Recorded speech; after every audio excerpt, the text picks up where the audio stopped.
Hi, I'm Dan and welcome to Polar Currency and video number 6. I like to dig into the stories and histories that make banknotes so much more than money. This video reveals several mysteries of two small-size Red Seal United States notes from the 1920s and 1960s. I found these mysteries very interesting because they go beyond the history and present some market value questions also. Small-size United States notes have always been popular with collectors, most likely because of their eye-catching bright red Treasury seal, red serial numbers, and affordability. United States notes were the first form of paper money issued by the U.S. government from 1862 to 1971. There are two small-size United States notes, Series 1988 $1 and 1966 $100 issues, that have some mystery, unanswered questions, and maybe a bit of conspiracy theory behind them that, in my opinion, remain unresolved to this day. As with all mysteries, of course, there's always a story behind the history. As of 2023, United States notes were issued longer than any other paper currency type. Today's version of the Federal Reserve note basically has been issued since 1914. The first Legal Tender Act of 1862 created United States notes as a form of fiat currency, legislating that they were lawful money and a legal tender in payment for all debts, public and private, within the United States. So, what does fiat mean when it comes to money? Fiat is a currency not backed by any commodity such as gold or silver. The only value that fiat currency has is that a government states that it is legal tender. Fiat is a Latin term meaning an authoritative decree, sanction, or order. Not looking to go down the rabbit hole of rationalizing fiat currency, just stating fact here. And honestly, that ship sailed a long time ago. Because the original United States notes bore the legal obligation, this note is legal tender on the back. They're more commonly referred to as legal tender notes. They were issued by the U.S.Treasury directly into circulation, originally as a way to pay expenses and debt incurred by the Union during the American Civil War, which came dangerously close to bankrupting the federal government. Over the next century, legislation governing United States notes was modified multiple times, and numerous series of legal tender notes have been issued by the U.S.Treasury. From 1862 to 1912, large-size legal tender notes were issued in $1 to $10,000 denominations. Only the $1, $2, $5, $10, and $20 denominations were issued after 1912. And after July of 1929, when the new reduced-size currency was released into circulation, the denominations were reduced to the $1, $2, $5, and $100 banknotes. But in reality, only the $2 and $5 legal tenders circulated.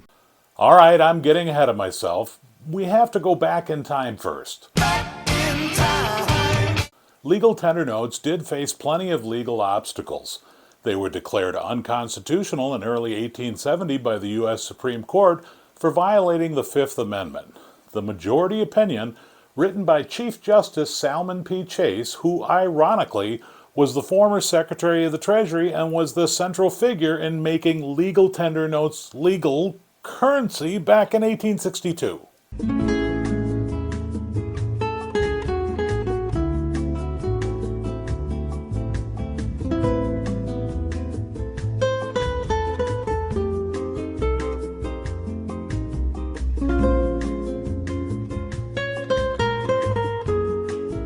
Chase's 1870 opinion stated that the congressional authorization of United States notes as legal tender violated Fifth Amendment guarantees against deprivation of property without due process of law.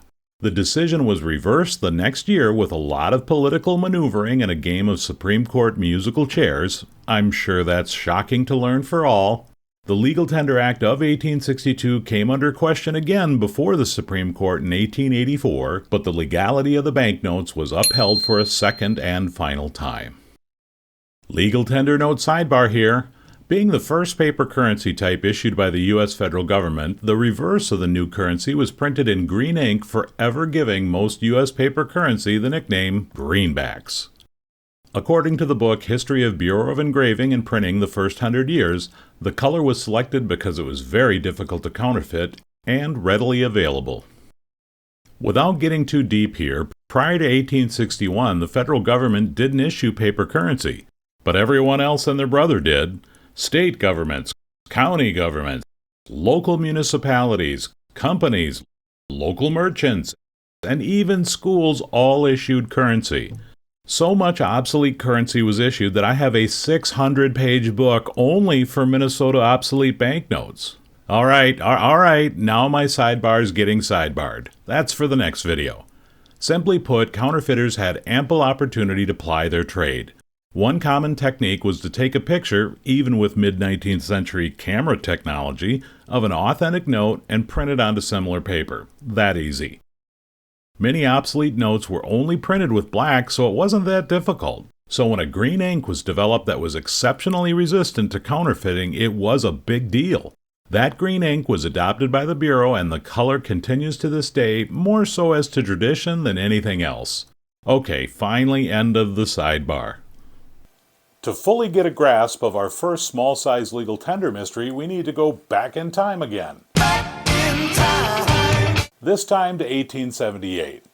Because of a provision in the Bland-Allison Act of February 28, 1878, legal tender notes were limited to a total face value of exactly $322,539,016 for all denominations, and that amount had to remain in circulation. This amount was a percentage of all paper currency types in circulation in 1878. That dollar amount never changed. The requirement was never altered or amended.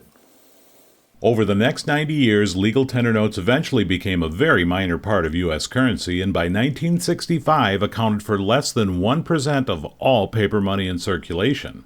By 1966, the department tired of the nuisance of having to issue such a minor currency. The Treasury discontinued the printing of $2 and $5 legal tender notes in 1966 and 1968 and slowly began withdrawing them from circulation. That withdrawal offers the first mystery of the series 1966 $100 legal tender note. Removing legal tender notes presented a legal difficulty for the U.S.Treasury because of the 1878 requirement of keeping $3.22 million in circulation. In 1968, the U.S.Treasury decided the easiest way to meet the legal requirement was to print and issue $3.2 million of $100 legal tender notes, reaching the 1878 legal face value requirement with fewer notes, instead of printing many times more in the $2 and $5 denominations, and then they just went about burying them in some Treasury vault. So with all that, it didn't take long for the series 1966 $100 legal tender note mystery to emerge.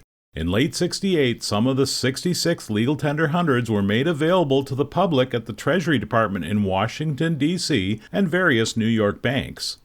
Why this was done is anyone's guess. My completely anecdotal conspiracy theory is that a few nefarious collectors convinced some Treasury officials to make them available in a scheme to corner the market on a potential future collectible banknote. But the question stands. And by the way, why were they dated 1966? By 1971, all legal tender note denominations were removed from general circulation. The vast majority of the Series 1966 $100 legal notes were placed in the Treasury storage facilities to meet the legal requirement of keeping the 1878 $3.2 million in circulation, which presents the second mystery as to why the $100 1966 legal tenders weren't issued into circulation. It's a simple answer. The goal was to eliminate all legal tender notes, which would take the Treasury Department out of the currency issuing business, leaving it entirely to the Federal Reserve banks. It took another 25 years. How do you not love bureaucracy? Yeah, you apparently didn't put one of the new cover sheets on your TPS reports. But Treasury officials finally won congressional authorization to terminate legal tender notes through an obscure provision added to a very technical regulatory bill that came before Congress in 1994. The Treasury's strategy was to abolish the provision of the 1878 Act requiring the issuance of replacements for worn notes. So the 1878 Act wasn't repealed, it was just modified so the Treasury Department didn't have to make any new legal tender notes.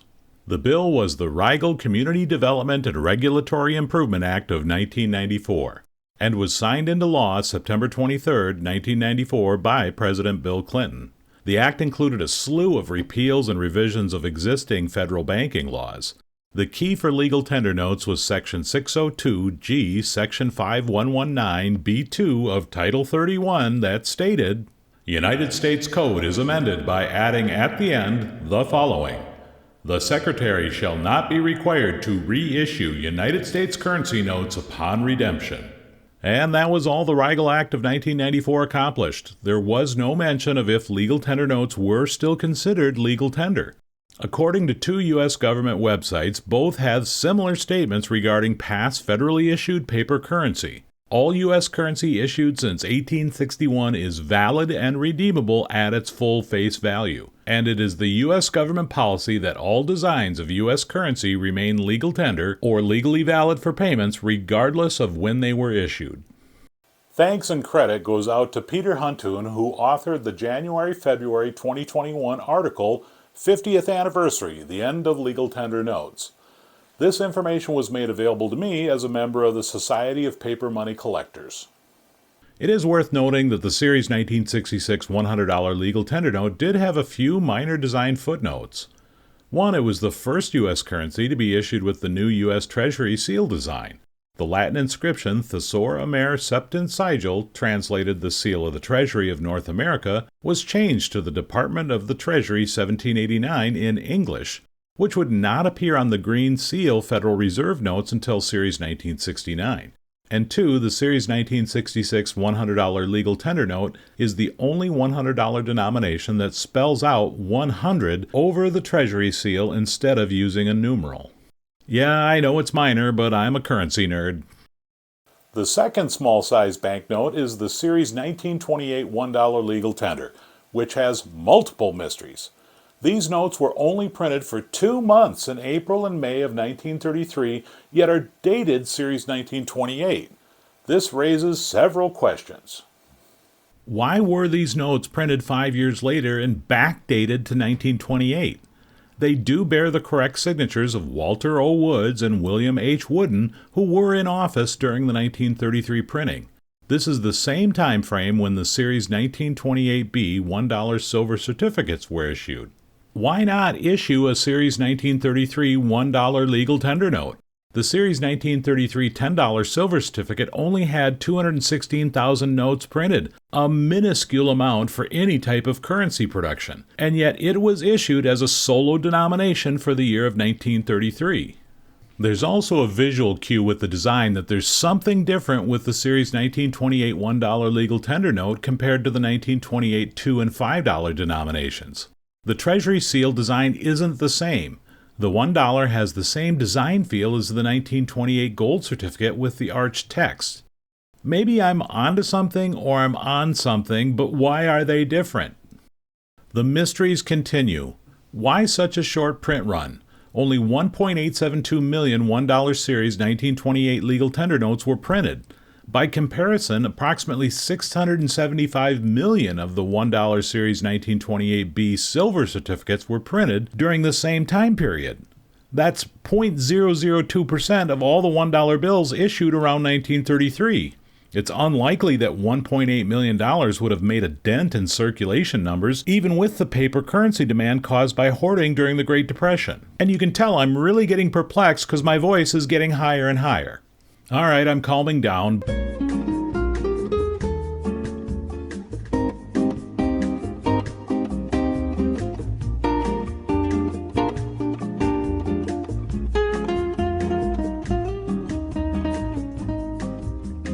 But adding to the mystery is where and when these notes were issued into circulation. It's believed that $8,012 were released into U.S. circulation in 1933. Why $8,012? No clue. The remaining balance was released into circulation in Puerto Rico, a U.S. territory, but not until November 1948 to 1949, and my voice is getting higher again. Why were they released 15 years later? Physically, where were $1.872 million of $1 Series 1928 legal tender notes for 15 years? I could not find any speculation as to the location of these notes and why they were held for so long. All right, I had to take a break and I'm back to my easy listening voice. There are a few theories as to why they were released in Puerto Rico. One is that it was to prevent sorting confusion with both a red and blue seal $1 bill with the Federal Reserve. That doesn't hold up because the $5 legal tenders were circulating right alongside green seal $5 Federal Reserve notes, brown seal national bank notes, and brown seal Federal Reserve notes. So why would 1.8 million red seal $1 make a difference? If the three different seal colors can be handled with $5 banknotes, why not one more red color seal for the $1 denomination? The theory as to why Puerto Rico was to provide an economic boost to the U.S. island territory. Historically, Puerto Rico has been economically challenged, and there was an effort in the late 1940s to industrialize and spur the economy. This makes sense considering that $1.872 million of 1940 dollars is equivalent to $23 million as of 2023. That amount of money would have helped Puerto Rico. It also makes sense that $1 notes would be helpful as the average annual income for Puerto Ricans in 1940 was $122 a year. Releasing the lowest denomination value seems plausible. The answers, though, are still at best muddy, but that's what happened. The last mystery isn't about the actual physical banknotes, but the collector value of both the Series 1928 $1 and Series 1966 $100 legal tender notes. I have to give credit to Stu Plubeck for providing me with this mystery. Let's compare the value of these notes to the $1 Series 1928E silver certificate, a highly sought-after collector note, and the Series 1928 $100 gold certificate, another desirable banknote for collectors. I'm using the book Paper Money of the United States 22nd edition as a pricing estimate guide and print run numbers, but keep in mind the book is only a guide, but does serve as to which banknotes have an overall higher or lower market value. For value comparison purposes, VF20 is going to be used as the grade condition. The first example is to compare the Series 1928 $1 legal tender note that had a print run of $1.9 million to the Series 1928E $1 silver certificate with a print run of $3.5 million. There are 66% more 1928E silver certificates than the 1928 $1 legal tender notes. When comparing prices, the 1928 legal tender note is valued at $200 and the 1928E silver certificate is $550. The 1928 legal tender note is 64% less in value. Why? The mystery goes on. The second example is to compare the Series 1966 and 1966A $100 legal tender notes, which had a combined print run of $1.4 million, to the Series 1928 $100 gold certificate, which had a print run of $3.2 million. There were 72% more 1928 gold certificates printed than 1966 legal tender notes. In actuality, going back in time to 1968 for a moment, not all the 1.4 million 1966 $100 legal tender notes went into the U.S. Treasury vault. According to the previously credited author Peter Hooton's research, over 433,000 were documented as destroyed by January of 1971, meaning the actual percentage is roughly a third less than the just mentioned initial print run numbers. Comparing prices on the 100, the 1966 legal tender note is valued at $185, and the 1928 gold certificate is at $1,250. The 1928 $100 legal tender note is 86% less in value. Why are the values of the $1 1928 and the $100 1966 legal tender notes so low in value despite having lower print runs? One of the definitions of the word rare is of a thing not found in large numbers and consequently of interest or value. So by that definition, and maybe some common sense, the legal tender notes should have a higher market value, but curiously they don't, and that remains a mystery. But maybe my conspiracy about nefarious collector's scheme has another thread to pull here? Not going here today, or probably ever. But seriously, it really is a mystery. Well, that's it for Legal Tender Mysteries in video number 6. I appreciate you hanging around for the entire story. There's always more to history, you just have to dust off the surface to reveal it. Hopefully you learned something, and if you like what you see, please hit the thumbs up button, and as always, feel free to leave a comment. Thanks for watching.